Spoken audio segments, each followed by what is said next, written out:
تېره ورځ مونږ په دې باندې خبره کړې وه چې آیا امان الله خان سیکولریست ده او که غازي. دغه پوښتنه رښتیا هم ډېره یوه جالبه پوښتنه ده او زمونږ اوس داسې هغه ځوانان چې 12 کاله مکتب لوستی، 4 کاله پوهنتون لوستی، خو لا تر اوسه یې د غازي او سیکولریست ترمنځ توپیر ونه کړ.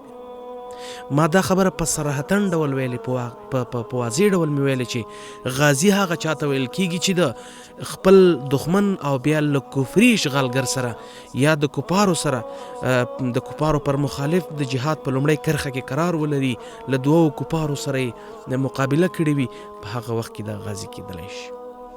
دا څنګه غازي دی چې په ار کې ناست دی او ګر چاپېره تېنه خپل عسکر تاو راتاو دي او له چوکۍ څخه ځان غازي معرفي کوي؟ دا څه ډول غازیتوب دی؟ چا چې انګریزان له دې خاورې وشړل او چا چې انګریزانو ته په دې خاوره کې شکست ورکړه هغه شاه زلمیان نور وه، خو په پیسو اخیستل شوي تاریخ لیکونکو بیا په هماغه شاه زلمیو په نومونو باندې خاورې وړولې. نن یې په نومونو باندې بل څوک مزې او چرچې کوي، نن یو سیکولریست ځان غازي معرفي کوي. دا زه په واضح ډول خبره کوم. ډیرو ملګرو په سوشل میډیا کې حتی کنځلې هم کړې وي چې تاسې د غازي امان الله توهین کوئ. ورور غازي او سیکولریست وپېژنه. ورور په افغانستان کې د ټولو بدبختیو، په افغانستان کې د ټولو فکري اشغالګرو ته زمینه امان الله خان برابره کړې. امان الله خان لومړنی کس دی چې د فکري اشغال لپاره یې په افغانستان کې زمینه برابره کړې. که د کمال اتاتورک سره ځان لاس نه وی یو کړی او دا په خپلواک توګه تللی وی او په عمل ته یې سفرونه کړي وی او بیرته په خپلواک توګه افغانستان ته راستون شوی وی، هېڅ کومه ستونزه نه وه. خو مګرم دا چې سفر کوي 6 میاشتې و، هلته له کمال اتاتورک سره ویني، په ترکیه کې، په روسیې کې ویني، په اروپایي هېوادونو کې 6 میاشتې د هلته سفرونه لري. له دې ځای نه په افغاني لباس کې ځي او له بیرته چې له سفره راستنېږي په درویشۍ کې راځي. ایا دا د غرب فکرونو ته زمینه نه برابرول دي؟ خو په هر حال ورونو زما یوه غوښتنه، یوه تقاضا دا ده چې خیر دی د امان الله خان په نوم، د امان الله خان په اړه اسلامي تاریخ ولولئ، افغاني تاریخ هم ولولئ. تاسې به دا وایئ چې دا افغانانو لیکلي، دا پلان کې لیکلي. انګریزانو چې کوم لیکنې کړي یا خپله امریکایانو چې کومې څېړنې کړي د امان الله خان پر مورد باندې، هغه ولولئ. هغې ته تاسې لږه کې سر ښکاره کوئ. که نه یې لرئ، زه درته د مهمو کتابونو لینکونه درته په ویډیو کې در کوم، دا ولولئ. ولې ځان ناپوهه کوئ؟ خو په هر حال راځو دې ته چې اسلامي نړۍ ته د سیکولریزم مفکوره څنګه را انتقال شوه، لاملونه یې څه وه، د څه لامله دغه مفکوره را انتقال شوه. ښه متوجه سیرونو بیا به هم راته څوک په سوشل میډیا په کمنټونو کې کنځاګانې کوي چې دا څه رقم ته موضوعګانې کړي. اسلامي نړۍ ته د سیکولریزم د انتقال عوامل 2 عوامل دي. یو عوامل دا دی چې د مسلمانانو عقیدې ضعیفه کېدل، په هر شي باور، اعتماد او په هر چا باندې باور او اعتماد کول، دا د مسلمانانو د عقیدې ضعیفوالی دی.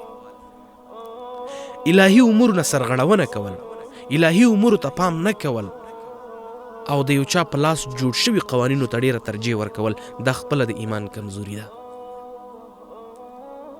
کله چې زما او ستا ایمان کمزوری وي، عقیده کمزوری وي، هر زبرځواک په ما او تا باندې یرغل کوي، هر زبرځواک په ما او تا هلته بریالی کېږي. خو ما او تا په خپل ایمان او عقیده باندې باور نه لرو، قوي نه یو په خپله ایمان او عقیده باندې، ځکه خو یرغل غرب راځي، سیکولرستان راځي، کمونستان راځي، په ما باندې هلته یرغل کوي. لومړنی لامل یې دا دی چې ما او تا د خپلې عقیدې بې باوري ده او ما او تا په خپله عقیده باندې باور نه لرو. کمزوري ده زما او ستا د عقیدې، زما او ستا د ایمان کمزوري ده، ځکه خو ما او تا غرب ته زمینه برابره کړي چې هغه دلته فوزي او فکري استعمار دلته ترسره کړي. دوهمه لامل دا دی چې د اسلامي نړۍ استعمار دی. غرب کوشش وکړي چې اسلامي نړۍ استعمار کړي، ځکه خو دلته فکري فکري یرغلونو ته زمینه برابره کړه. اسلامي نړۍ ته د دښمنانو له ډېرېدو سخت بریدونو سره مخ شوه. په پیل کې چې مسلمانان ځواکمن او په خپل دین ټینګ ولاړ وه، د دوی بریدونه یې په شا وتمبول او کلکه مقابله یې وکړه. جهاد یې مخ ته ویوړو، د اسلام فرایض یې پرېښوده. نو د نړۍ ټول اسلام دوهمه خبره دا ده چې هغه د اسلامي نړۍ استعمار دی. غرب کوشش کړی چې د اسلامي هیوادونو ټول استعمار وکړي. ګوره موږ د سیکولریزم په هغه تاریخ کې ولوسته چې سیکولریستانو لومړی کوشش دا وکړي چې مصر تر خپل ولکې لاندې راولي. له مصر نه وروسته هندوستان تر خپل ولکې لاندې راوستو. له هندوستان نه وروسته الجزایر، تونس، هغه مهم هیوادونه دوی تر خپل ولکې لاندې راوستو او هغه خپل مفکوره یې پکې عامه کړه. په راتلونکي کې موږ تاسې په دې باندې غږیږو چې کمونیزم څه ته ویل کېږي. کمونیزم ته چا زمینه برابر کړي؟ چا افغانستان ته راوسته کمونستان؟ که دا خبره زه بیا کوم بیا به ما پسې خلک کنځاګانې کوي چې تاسې کمونستانو ته رهبران نه وایي. نو کمونستان ته څوک رهبران ویلی شي؟ نو راتلونکي اونۍ به انشاءالله موږ تاسې په دې باندې بحث کوو.